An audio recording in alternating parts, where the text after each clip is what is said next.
एक रहस्यमय सिंहासन से निकली वो बला की खूबसूरत पुतली महान राजा विक्रमादित्य की जीवन गाथा का किस्सा सुनाकर राजा भोज से कहती है, हे राजा भोज, क्या तुम्हारे अंदर है इतनी क्षमता कि तुम चंद पलों में अपने राज्य को तज कर भक्ति साधना के लिए चले जाओ? क्या तुम्हारे अंदर है इतनी क्षमता कि तुम भगवान इंद्र के दूत को परास्त कर उसे अपना गुलाम बना लो और वर देने के लिए विवश कर दो? क्या तुम्हारे पास भी है राजा विक्रमादित्य की तरह वो 4 शक्तिशाली वीर जो तुम्हारे बस एक इशारे पर तुम्हारे लिए कुछ भी कर दें? अगर है तुम्हारे अंदर भी ये सब खूबियां तो बेशक तुम इस सिंहासन पर विराजमान हो सकते हो। द्वितीय पुतली चित्रलेखा की बात सुन राजा भोज का मुंह उतर जाता है।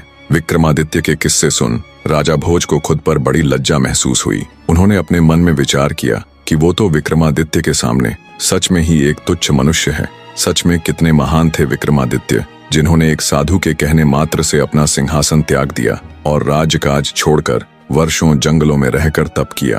कितने शक्तिशाली थे वो, जिसने देवताओं के भेजे दूत को चंद पल्लों में अपने सामने झुकने पर मजबूर कर दिया। ये सभी विचार करते करते उन्होंने सोचा, पर अब तो विक्रमादित्य यहाँ नहीं है, अब तो उनका समय नहीं है। ये समय मेरा है और मुझे पूरा अधिकार है इस दिव्य सिंहासन पर विराजने का।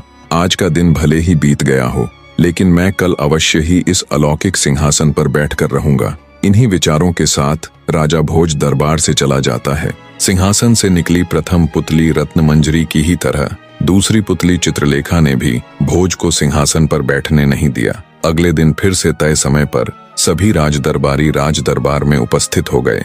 राजा भोज फिर से मन में एक नई उम्मीद लिए सिंहासन पर बैठने को उतावले हो उसकी तरफ बढ़ते हैं। पर जैसे ही वो सिंहासन के पास जाते हैं, एक बार फिर से उस दिव्य सिंहासन से एक रहस्यमयी पुतली प्रकट हुई जिसका नाम था सत्यभामा। राजा भोज को सिंहासन की तरफ बढ़ता देख तीसरी पुतली सत्यभामा गरजती हुई बोली, रुकिए राजा भोज, इस सिंहासन पर बैठने से पहले ये तो जान लो कि क्या तुम इसके योग्य हो भी कि नहीं।